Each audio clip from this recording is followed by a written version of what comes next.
Welcome to the Reinventing Podcast, where we help B2B CEOs and revenue leaders get clarity on how to align sales and marketing, build a high-performing revenue engine, and accelerate revenue growth for their organizations. I'm your host, Jeff Davis, author of award-winning book Create Togetherness and founder of Reinventing. Hey everybody, it is Jeff Davis with another episode of the Reinventing Podcast, where we help B2B CEOs and revenue leaders align sales and marketing, transform the revenue engine, and accelerate revenue growth. I have what I would call some go-to-market innovators on the show today. We have Julia Nimchinski and Justin Michael. They have done a ton of work helping B2B revenue leaders think differently about our go-to-market strategies, how sales and marketing need to transform, and really how do we do it differently and do it better. There's some elements of how do we incorporate AI and how that's going to change the landscape. But I don't want to give too much away because I think it's going to be a really, really compelling conversation. And by virtue, we have two guests now. I'm going to probably not talk a lot because we got a lot to get through. So I'll just give you a high level and then I will throw it over to Julia and Michael to kind of give their story, their background, and kind of how they got to where they are today. So really quickly, Julie is the co-founder and CEO of HYPCCCCYCL. We're going to get into that because they've created a really compelling community of B2B revenue leaders, and they're doing some really cool stuff. Again, I don't want to give too much away, but when they launched this effort, I was really excited because it very much speaks to my focus on aligning sales and marketing. She's also the founder and editor of GTM magazine, Go to Market magazine, and then the co-founder of their new book, Reinventing Virtual Events, which we'll hopefully get into a deep dive because I think they're also talking about some really interesting things because post-COVID, we know everybody has to get better and level up on virtual events because it's just the way that we're connecting with our target audience. And if you are not doing it differently, you might want to consider doing something different. Our other guest is Justin Michael. He is the co-founder of HYPCCCCYCL, author of Tech Powered Sales, and then also the co-founder of Reinventing Virtual Events. I think these two bring a lot to the table and complement each other well based on their background and what they're focused on, and just really two intelligent people that are passionate about B2B. So, as I always say, I'm going to get out of the way. I'm going to let Julia go ahead and give her background and then throw it over to Justin, and then we'll jump into the conversation. Take it away. Thank you for the stellar introduction, Jeff. Excited to be here. I'm an entrepreneur. That's how I identify myself and relate to. I've spent a decade in SaaS, in early stage companies, leading marketing, worked probably every hat in marketing you can think of, in the CMO, in product marketing, content marketing, you name it. I'm based in Tel Aviv. So I like to joke that, we don't have vowels here. So that's why we have such a creative name of our company and no one can pronounce it. Justin, back to you. Yeah, so my background is in sales and doing a lot with technology and automation. And I met Julia through an event where she brought me in as the MC. It was a cold calling competition. And it was her idea to really democratize that and have Aaron Ross and, SDRs in all different levels competing. And then she kind of applied these methodologies like a method hunt. So I came and got involved in that. And then she had this crazy idea like, hey, what if sales and marketing switched lives for a competition? And my response was like, I don't really want to do that. Let's just do cold call battles, right? But it was so different and unique and weird and cool. I'm like, it's going to work somehow. So just like, let's do it. Let's try it. And the rest is history. Yeah. Why this resonated with me is, I talk about in my book of, things that marketing can do to improve the relationship with sales. And one of the things I advocate that I still don't think is done enough is marketing. Now, mind you, my context is I started my sales career as like literally in the car with the bag and that sort of thing. So not tech sales. I came from healthcare sales. But I advocate for marketers and marketing leadership to actually go on field rides. And, in tech, that could be even just jumping on calls. And so when you guys started this, I was just like, yeah, this just really speaks to something that I've been preaching for a really long time, because I think both sales and marketing, they don't know what the other does. And so I would also advocate for sales folks, if and when they have the opportunity to jump on some marketing projects to really learn how to get things done. Because in a highly regulated industry like healthcare, trust me, reps have no idea how long it takes to get simple things done. So I like what you guys are doing. So with that said, let's talk about what HYPCCCCYCL is. So folks that may not be aware of it, well, first of all, I'll tell them how to spell it, because if they type in HYPCCCCYCL, it may or may, I don't know how good your CEO or SEO is. It may not come up. So let's talk about how to spell it first, and then you guys tell us what it is. We have a creative spin on the A little bit. spelling, Jeff. Let it be a mystery. Yeah, your background actually is amazing and, contributes a lot, especially in a recession, since we're trying to pivot, all of us in SaaS, to exactly the industry that you mentioned, healthcare, one of the most stable ones. Speaking of hype cycle, it was amazing to me that while I was working, every company that I had an experience working at, marketing department was super isolated and never really interacted with sales except of, meetings, one meeting per week, months, etc. And we all know how, these meetings tend to go. And I thought that probably I'm not lucky and all of the other SaaS community, is doing better than that. And then the more you start to interact with the community, you realize that there's this gap, that marketing and sales is not aligned everywhere. And you tell me, have you met a marketer, that was absolutely aligned with our sales team and vice versa in your career? So I'm a bit biased, obviously, because I came from sales. But I recognize when I transitioned, I was doing things that were, I wouldn't say unnatural, but especially for a junior marketer, I was doing things that people were like, why are you doing that? And I'm like, because I came from sales and this just makes sense to me. But I would agree with you. The macro level, most marketers aren't really integrated with their sales team at a very high level. Many times they say, we have a great relationship, we talk and et cetera. But when I think you really dig into their strategy and their business plan, they're not integrated. And the problem stems really from the definition of marketing. And I probably, speak the love language of sales, but if you read any SaaS book, any entrepreneurship book, you'll see that 90% of, all of the research done in the industry points at marketing, and marketing not cooperating with product as much as it was supposed to. So I saw this memo from the Procter and Gamble founder. It was written back in 1931. It was defining marketing as a function that cooperates with sales and driving revenue, directly impacting product decisions and directly talking to their customers. Can you name a company that does that? Yeah. I don't know. I mean, I hope there obviously are some out there, but I think, again, to your point, that's not the norm. 1931. How about you, Justin? What's the futurism, Seth? Yeah, sorry to jump in. I think we had Udi Ledergor from Gong, and he really seems to take a really active participatory, he spends time with sales, and that seems really powerful. So we've had a few people on the show, I think, that are hip to this idea, but it's definitely rare. Yeah, so normally marketing department can work with sales, or marketing department would, work with a little bit of product, but it's never holistic. It's never really aligned in the sense of it. So coming back to your initial question, Jeff, and hype cycle role, the whole existence of the company came from this. Maybe you saw this theory in marketing of a T-shaped marketer. I have, yep. So just to clarify for the folks listening to this, you would go really, deeply in your knowledge to learn two micro functions of marketing, say product marketing and content marketing, or product marketing and ads, you name it. And then you have to have a basic understanding of the other things in marketing, like PR or advertising or something that not directly impacts your work, but you just have to understand how things work. So we just took that and expanded it into go-to-market. It seems like a common sense, but back, 3 years ago, everyone was super judgmental and didn't really understand it. And it took a ton of, explanations. What are we doing? Why are we doing this? But yeah, essentially, if you're working in sales, knowing sales is not enough. Obviously, you have to know marketing, you have to know finance, product, and if we're talking about C-suite, obviously you have to build that alignment and cooperation. I love it. That's our mission. I mean, obviously your audience is SaaS. Do you believe that there are learnings, insights that other industries can gain from what you guys are doing? And I ask that because a lot of the reasons that we built this platform is to really expand the conversation to all industries. Because I think depending on the industry, and I like to call them legacy industries. So we're talking about, manufacturing, industrial products, machines, auto, logistics.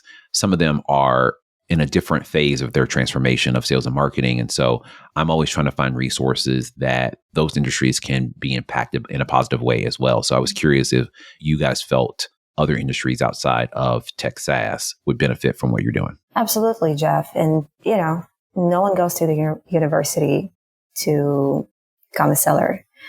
Marketer, maybe very rarely, but I never met a marketer that was actually applying what they learned in the university to their direct work.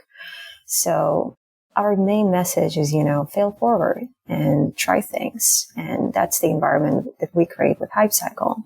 Just to clarify to everyone listening, so it's a business competition, event series. We run monthly. So far, we've run for 19 months, 9 days.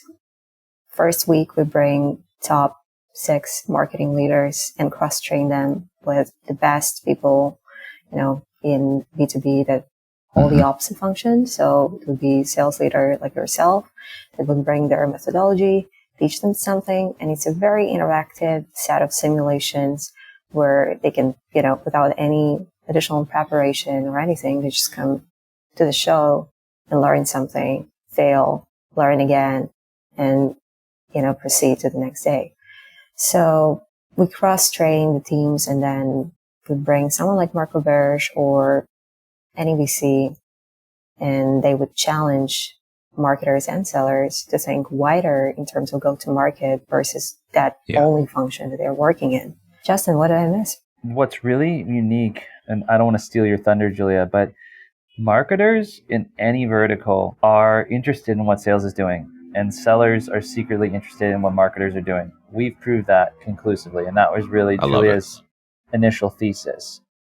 So salespeople are less data-driven, and sometimes marketers in this day and age, I'm not sure in the legacy industries, they kind of hide behind dashboards. They don't really talk to customers as much. So what's really cool is watching a lot of these competitors go through, and they're executives at all levels, and some come in multiple times, and sometimes they win the games and then they go coach the games.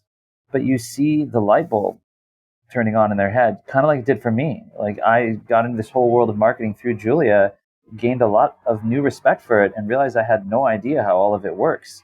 Yeah, I was blinded by my selling expertise to say like, wow, yeah, marketing's easy, and it's very difficult and different. And we need to respect each other to work together. And that is the key point that I have really been trying to express to leaders, is that I would, early in my speaking career, would meet these sales leaders that were, I don't want my people making excuses by leaning on marketing and relying on marketing. Marketing should be additive, and we don't need their leads, et cetera, et cetera. And I heard where they were coming from, because I've had that sort of sales leader that was like, you at the end of the day are accountable for your numbers, your territory, et cetera, et cetera. And I get the spirit of where that's coming from. But what I pushed back a little bit, and I said, at the end of the day, you as a sales leader, your real job, obviously besides hitting revenue targets, is to get your sellers, your sales teams into the right conversations with the right people at the right time. That is the Jeff Davis kind of POV on sales leadership. And I said, in order to do that, you have to understand the conversation that your marketing colleague is having in the marketplace and what they are creating in order for them to be serving up the right types of conversations to your sellers. And if you just kind of throw your hands up and don't look over the fence and say like, marketing's not my responsibility, I don't care what they're doing, you are A, doing yourself a disservice, but B, I would say that you're not doing your job, because you are not helping curate, control, really develop the story that you want told in the marketplace. And so what you said really resonated with me, because, at this time in any industry, you as a sales leader have to know what marketing is doing. You just have to. Absolutely. And you can do it, by looking on the dashboard. So speaking to that point, our main message is, walk a mile in the other function's shoes. We've seen incredible stuff, Jeff, in LinkedIn when companies start tagging us and they're doing a variation of the GTM game within their organization. So they would bring their VP of sales and CMO and, cross-train the teams internally for a day in a week. So if I'm a sales marketing leader, revenue leader, et cetera, and I kind of I don't want to participate, but I want to take advantage of what you guys are doing and be in the audience, so to say, can you help us understand, like, how can I do that? Because I think a lot of people might be interested in what you're doing, but want to take a less active role and more of a learning role. So walk us through like what that looks like. First, there is no passive role in what we were doing. So, we tend to bring the audience members and make them panelists out of the blue. Okay. Very spontaneous environment. We have run GTM games on Zoom, and the whole conversation is going on Slack. So we're constantly asking, hey, we have like a email breakdown. Do you want to join? Do you want to join our competitors? Do you want to join with a question? So we try to make it really as interactive as possible.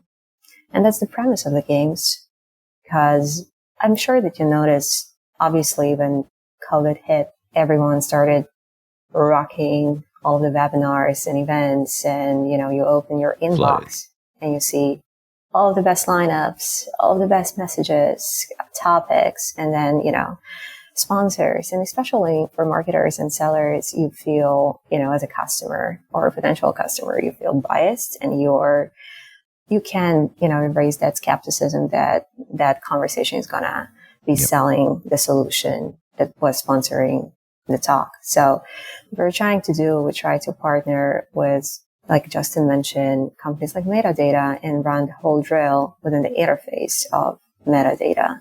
So we would bring Jason Widdop, and he would teach, thing or two about targeting. And then the contestants would log into Metadata and try to, do some, and it's sellers. So they're trying to adjust advertising, which is fun. Yeah, love it. You mentioned something about kind of post-COVID and running virtual events, which I think is a great segue to talking a little bit about your book. And so the book came out very recently, so Reinventing Virtual Events. I think it's a very interesting topic for many reasons. I think it is very applicable to both marketing and sales. And I think of sales in the context of like, how are you selling virtually versus what we used to do in the past, and then obviously marketing for events and whatnot. So Justin, kind of give us an idea of kind of how was this book born? Like, what were you guys thinking? And maybe some of the key learnings for those that are on the line to see if it's something that would be a good read for them. Yeah, so Julia brought this idea, and we have such a collection of recordings and frameworks and interesting drills and simulations, and it's so unusual. And the idea of the book is a framework that doesn't actually require a lot of tech stacks, and we have that in the book. Okay. But it's more like if you're just throwing a static Zoom webinar or podcast, how do you make it more interactive? How do you gamify it? How do you turn it into a competition? How do you use things that we utilized in GTM games to make your next event just more robust, maybe increase retention, more customer focused? Yeah. And so we went to pitch Wiley on that, and amazingly, it was just like they wanted to take it. I remember trying to get a book deal for 10 years. So it's a great idea. This is a lot easier this time for some reason. Yeah. But I think, like you said, it's a huge problem. And Julia came up with the tagline, 1 million webinars and no leads or something, and I'm sure there are leads, but people kind of just pummel their MQLs and just process them, It's very mechanical, the sales philosophy. So the book is all about foster the relationship with your customers, make them the stars of the events, and follow up and use humane ways of business development to build a community around them versus this kind of transactional style that pervaded the pandemic virtual events. Yeah. And without obviously giving too much away, what are some of the, because I'm thinking about the listeners that may say like, well, this is interesting, but this is book for me. What are some of like the key takeaways, key insights that we should shift our mindset kind of and I know everybody uses this COVID as like the marker. It almost at this point is like AD and BC at this point. It's like pre-COVID, post-COVID. But what are some of the mind shifts that folks should have or insights around that are different about how we go about, virtual events and whatnot prior to COVID? Can you give us a few of kind of what you found in building HYPCCCYCL and obviously all the insights you learned and what you did? Happy to. So what people don't realize, Jeff, is we're building a product behind the scenes. We build it already, going to release it soon. And the whole premise of HYPCCCYCL is put your audience first versus the panelists, the amazing vendor, your product, your pitch, your sales agenda. So for us, our ICP is going to be sellers and marketing leaders alike. And that's why we're putting those sellers and marketing leaders in the center of the event. And we are making them the stars, them the center. And we can see this, the best example again is Salesforce. No one does it better and no one does it at all in SaaS. So Dreamforce, every time there's a customer speaking, to the problem, to the release of the product, how they use the product. And those sessions are really engaged. So when we flip the script, back to your point, during COVID, by, having sales and marketing superstars like yourself coaching, again, what people don't realize that you would just talk about, your methodology for 10 minutes. And the rest of the time, our contestants are on the spotlight. So they would work. They would go into simulation with you. They would basically a role play where, the most of the talk time belongs to them.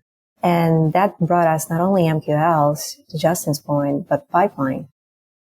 And it proves to bring pipeline to other projects too. I did the mini version of this when I work in a revenue intelligence company, and they were trying to pioneer guided selling when, people only started to buy sales engagement. So it was way too early. I got some focus group of VPs of sales and asked them, what do they spend their money on now? Obviously it was sales engagement. And even if the idea of, aligning your sales and marketing, guided selling, revenue intelligence is really futuristic and appealing, they couldn't believe in AI in sales in general 5 years ago. So they obviously didn't spend money on it. It wasn't the must-have solution. So what I did, I launched a startup within a startup, a micromedia company, this methathon that Justin was talking about, invited the best cold caller in the field, Justin Michael, to be the face of it. And, it all came from an insight that VPs of sales, CEOs, and our ICPs, they really loved listening to cold calls. They loved overseeing their team. It was fun, and no one was doing that back at the time. So we brought that inside. We made it like a full-blown cold calling competition with Aaron Ross and, SDRs from Gong competing with each other with real audience. People were shocked by just hearing Aaron Ross calling them. So, I think it's actually really cool. We'll also be sure to put in the show notes a link to HYPCCCYCL, so we can get folks information to that, how they can join, be a part of that. And then obviously we'll also put the book, Reinventing Virtual Events. We'll put that in the show notes as well. So if people are interested in the content and what we've kind of talked about resonates with them, they can go ahead and grab a copy of the book. So one of the things that I selfishly want to hear about is some of the insights that you have gotten so far running HYPCCCYCL when it comes to marketers learning about sales and vice versa. What have you seen kind of like aha moments when marketers get it? Or because you're putting these two people historically who live in silos in the organization, you're kind of mashing them up together. So I'd imagine there have been some aha moments for both the marketing side of the fence and the sales side of the fence. So curious some of those that you found out over the time you've been running the event. Happy to start and then pass the mic to Justin. Yeah, the biggest insight to me personally as a marketer is that marketers tend to really be good in listening, but they don't talk to the customers and they overthink a lot. So when I'm reaching out to all the marketing leaders to participate in the event, they would ask millions of questions. They would, even if I'm saying, hey, you're marketing this product, you don't need to know anything. You just need to come and learn to pitch it like it's happening live. So it's a very safe environment. No prep is involved. And they would still prep. They would spend months and weeks with their sales team, listening to the cold calls, trying to become better, trying to present themselves the best. Yeah, and with sellers, they tend to wing it. So they would show up. Oh, there is no prep involved. Amazing. And then we have an example. We love to talk about this one. Alice Hyman came in, was a cold calling match for sellers, but the gist was that she was a CEO and the whole event was basically devoted to cold calling CEOs. Then she shows up, she breaks the format. She's saying, hey, I'm a CEO and I'm never answering cold calls. So you have to be creative like marketers and think how to, engage me in a conversation, not cold calling me. And Jeff, 4 out of 6 people still cold. So that's, a very bright example of sellers, and we think about how we're going to present our solution, how we're going to pitch and pitch slap, so to say, without actually listening to the customer and listening to the other person in front of us. So how about you, Justin? Those are the two I wanted to mention, but great job capturing that, Julia. So we're big fans of Carol Dweck, and so cool to see her consult with Satya Nadella when he took over Microsoft. But you really see a similarity with salespeople and marketers. You see that growth mindset and the fixed mindset in play. So whether they prep or not, it's really cool to see how they respond to the coaching, because a lot of these folks have never sat in front of a CMO and had the CMO say, well, here's what I really think of your pitch or your story, and to give this hard feedback. And we ask the contestants, do you want hard feedback or sugarcoat? And they say tough. And so you have these elite leaders, or sometimes just practitioners, even SDRs or coaches. So it's very much equalized, but you're getting this hard hitting feedback. And then the point of the show is to then teach back, it's a great term. Kevin Dorsey uses it. There's a part of every game where they get to kind of do a do-over. So we had Doug Landis on, the VC, and he goes, look, we're doing storytelling. It's good if you get worse, like the wobbly deer in the headlights, because you tried, because you're applying it. So the coaching is eliminated based on getting out of your comfort zone and not just rattling your script. Yeah. And so just like a lot of cool real-time engagement and coaching points that I feel show that alignment with marketing sales. And you have the bell go off. You have sellers who are reluctant to do marketing, and they kind of fall in love with it because they finally talk to a marketer. Yeah. You made me think of something. So, I transitioned from sales to marketing many, many moons ago. I say it as if like I'm 75, but anyway, I remember that transition being hard. And to be honest with you, I think it was scary because I didn't realize when I transitioned to marketing, it is literally a different language. And so many times very early in my marketing career, there was just conversations. I was like, what is going on? What are we talking about? There's this whole other language. And so when I talk to sales leaders and marketing leaders, I really talk about the fact that you guys many times, and it depends on the organization, obviously, you have different language. And I have seen meetings where you have these two sides of the organization come together, and it takes 25, 30, 35 minutes for them to realize they're saying the same things in different ways. They have different definitions for things. So I think that in of itself also causes kind of this dysfunctional relationship.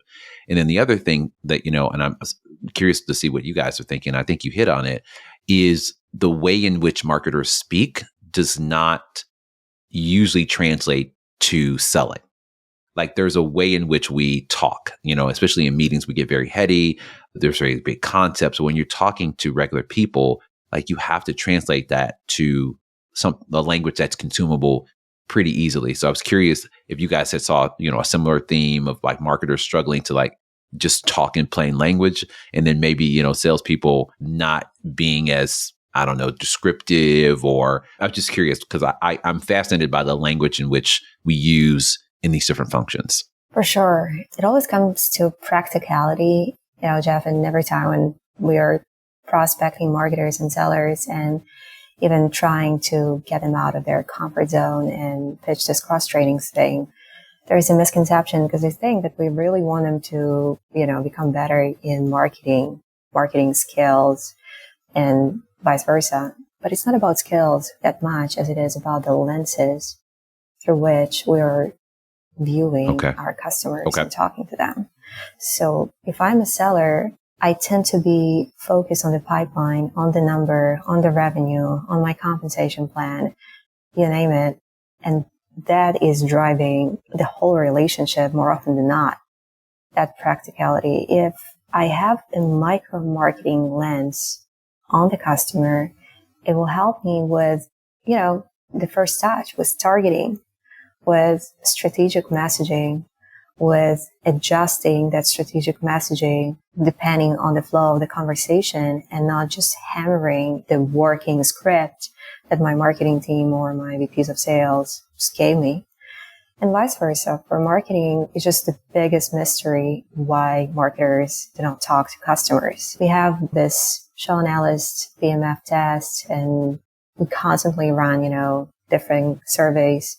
How disappointed would you be without our solution tomorrow? Super bummed. So obviously, would you answer that survey seriously? Like, what would motivate you to answer, if Riverside didn't exist tomorrow, would you be super bummed? Like, maybe, but you would use Zoom or another tool. Yeah. So we're not talking about solutions that, define our existence, or nothing in SaaS is that, essential to our lives. And that's the paradox. So why wouldn't marketers just, cold call, or simply call, or Zoom call, and talk to the customer and not just listen to sales recordings, but actually pick that words, that language that you mentioned in the beginning, and put it on the website instead of copying, their competitors on G2. It's crazy, Jeff. I just don't want to go on a rant. Don't bring it that direction.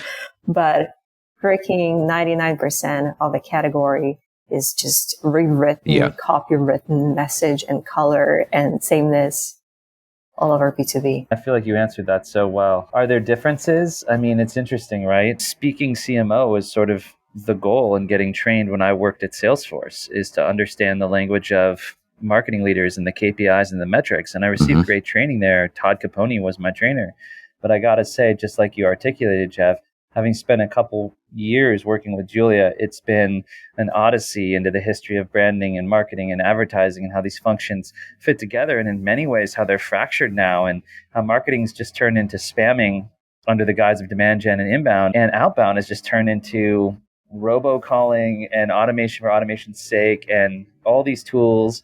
And not enough people are talking to customers across the board. So we kind of have to return to fundamentals, I think, is Julia's message, inventing this. And I've been along for the ride and just learning every step of the way. And so, Justin, you've done a lot of work in tech and sales and AI and how they've all are moving the industry forward. Obviously, you wrote a book called Tech Powered Sales. It's interesting to me that with all of the technology that's coming in, the maturity on the sales tech side is obviously not as mature as marketing, right? There's still a differential between the two, although I would argue that the sales tech is accelerating extremely quickly. Marketing, MarTech has been around for quite a lot longer, and that sector is much more mature. But there is this need to return to like human to human selling. So how are you kind of thinking through leveraging tech, but also reminding people like you've got to find ways in which to break out and actually make a human connection? Because I think this is a huge struggle for a lot of organizations, especially those that are trying to scale. It's like, what is that balance between automation and scaling, but also having people do their due diligence, learn, nuances of the target customer? I think it's just tough. So I'm curious, now that we have you on the line and you have a lot of experience in this area, what your thoughts are. It's a phenomenal question. So I'm trying to think of the most controversial way I can answer it. And the reason being is that what we're doing right now is what creates business, right? Whether we can go in person and have dinner or, rub elbows at a big conference, the important thing is to connect on a human level. And so when full cycle reps or outbound reps or sales folks, sales leaders are spending most of their time in these platforms, targeting, creating the lists, programming out all this messaging, responding to replies, looking at all these analytics dashboards, in many ways, they're acting like marketing analysts. And so all of my work in that area is trying to do what this book is saying, which is create a garden where people are talking to each other and they talk before and after, and it's more human to human communication, even if that's over Zoom or a call and not in person. So that's where the nexus point of this book is going, because if you fully automate everything, the only thing left is referrals. And what's the best way to get referrals? Through events where you both attended the event and you met somehow, right? So from you two, the 50,000 or what is it, $1 million question, how do we align sales and marketing? How do we get these two to play nice in the sandbox? Obviously, you guys are doing great work in having to kind of put themselves in the shoes of the other one. But I'm curious, especially based on like both your backgrounds, marketing, sales, and your experience with these type of events. How do we move the needle? So speaking to practicality of sales and marketing alignment, what's phenomenal is that we saw that alignment coming from the tech stack side way faster than from the human side. And by that, I mean consolidation, alpha over platforms. And really, if you think of it, I doubt that, in 5 years from now, we'll have purely sales tech companies succeeding in the market or MarTech companies succeeding in it. Obviously, it's going to unify. So it's just strange that on the human level, on the skill level, it takes way more just to get there. And obviously, there are best practices on the technology side and RevOps and chief customer officers and aligning KPIs, pipeline as a measurement. But really, I don't believe in sales and marketing alignment in a theoretical sense of these words. Okay. And I never seen it happening in a practical one in any organization in my career. So if you want to bring practicality to this matter, you really have to literally take your sales team, put them in the same room with marketers and show them what they're doing, make them write the messaging, make some meetings, make some mini, GTM games where the CMO would talk directly to AEs and SDRs and, just try to coach them, not just the VP of sales, have some one-on-ones, how to write, how to copyright, how to, what are the best practices to align a marketer to an AE and vice versa.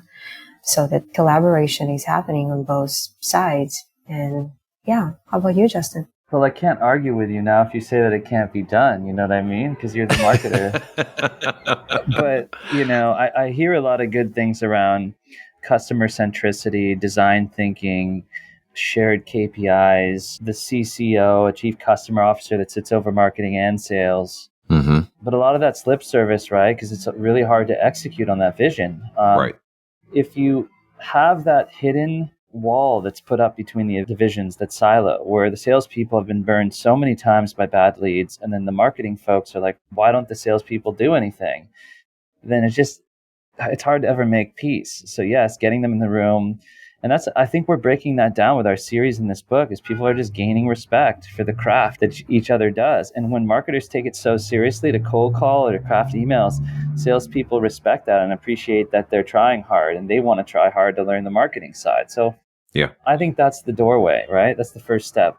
Yeah, I would agree with that. I think there is a lack of empathy between the two teams. And I talk about this in my book of, when I transitioned to marketing, going in, to be honest with you, I was kind of selfishly focused on advocating for salespeople because I was convinced that marketers were evil and they would sit in the ivory tower and they were getting paid six figures and just throwing strategy out the window and hoping it worked. I found that was not the case. What I will say in doing this work and being in the space for several years, we don't talk enough about changing incentives.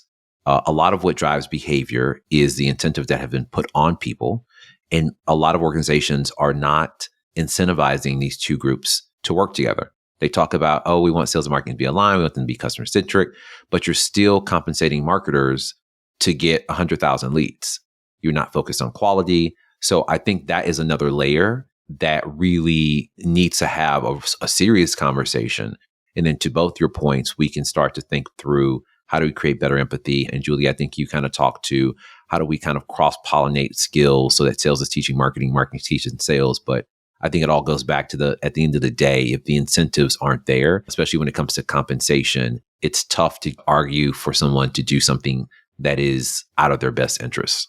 Definitely, Jeff, but it's really rare that someone would incentivize sellers and marketers to do that. And, we can talk about it for many, many years to come. But what we're trying to bring accountability to sellers and marketers, to CMOs and VPs of sales now so that, they do something. And obviously you can become a CMO without understanding sales and vice versa.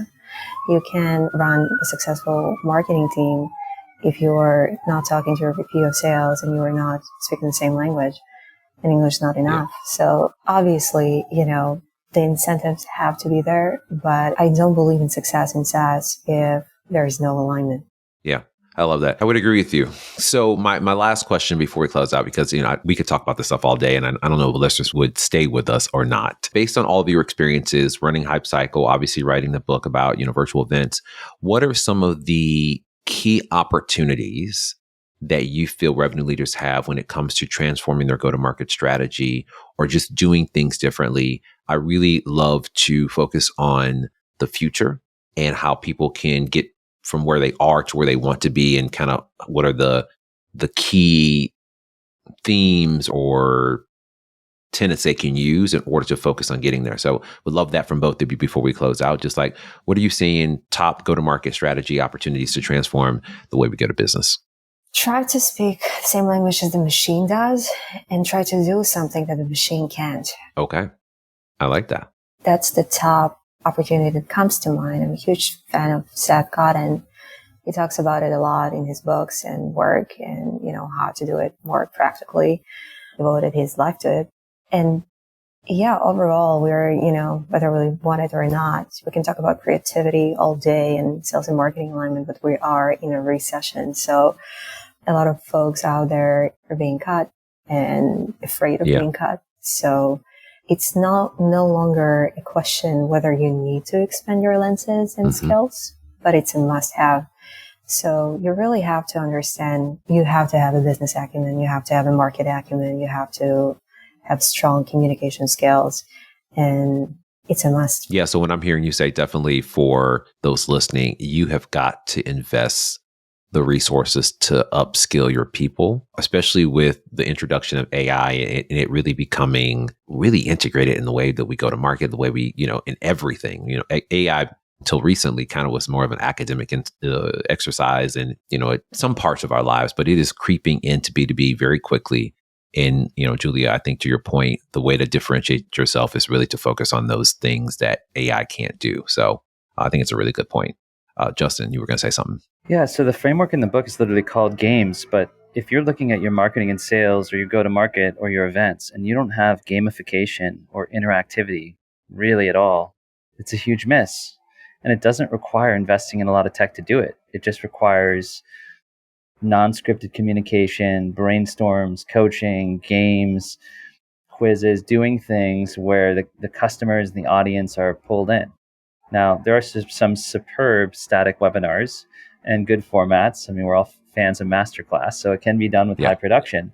But the more there's interactivity and engagement, the more the retention, the more the learnings, the more stickiness, and the higher propensity for that to become a customer or an upsell or renewal. So it's really fundamental. Look for ways to gamify and make every channel more interactive, and you'll see a competitive advantage. All good stuff, my friend. So if people want to learn more about you, your work, how do they find you online? What is the best way to stalk you? I probably shouldn't say that in case somebody actually tries to stalk you, but you know what I mean. Yeah, HYPCCCCYCL.com, Can you spell that really quick for folks? I don't know if we spelled it.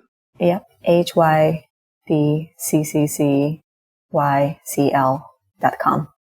Yep, so participate in our series, become a coach, become a contestant, just, experience the Netflix of B2B.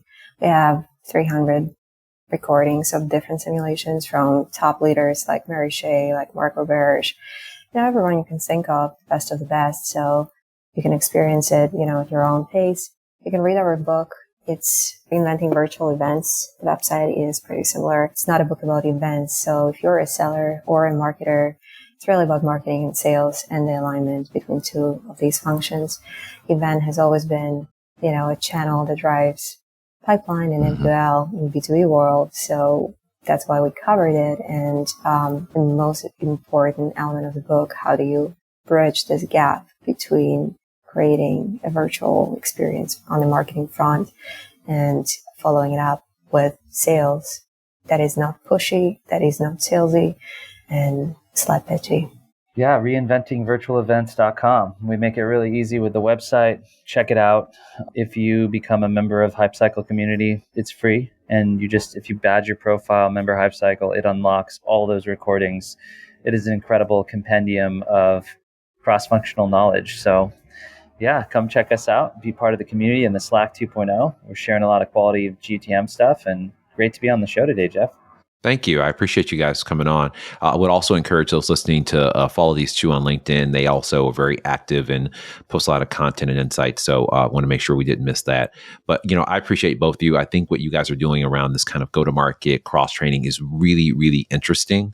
I think we definitely are going to learn a lot based on kind of the mashing of these two and the cross learnings that they're having. And obviously talking about just doing the events differently. And I think that was a smart outgrowth of what you guys have created of really helping, revenue leaders think differently about how do we create virtual events that are engaging and that really break the noise, because, with everything having been pushed to virtual, there's just so much to choose from. And so I think we're at a point now where throwing a webinar, having an event, even doing it live has become more commonplace. And so we're having to continue to raise the bar. So great insights again. Looking forward to reading the book, and hopefully those that are listening will also pick up a copy, and maybe we'll have both you guys on to do a deeper dive to give folks some more insights. Well, with that said, I appreciate your time and looking forward to seeing what you guys do next. Always happy and looking forward to future you and GTM Awesome. Engage, Jeff. Thank you both. Thanks for listening to the Rev Engine podcast. I hope today's episode provided you with some actionable insights that will help you begin the process of transforming your organization to a high-performing revenue engine. If you found today's episode valuable, we ask that you support the show's growth in 3 ways. First, share the episode with your friends and colleagues. Second, follow me on social media at Meet Jeff Davis on LinkedIn, Instagram, and Twitter. And finally, give us feedback on who you'd like to see on the show next. That's all for this episode. We look forward to having you join us next time, where we continue the conversation on how to build a high-performing revenue engine.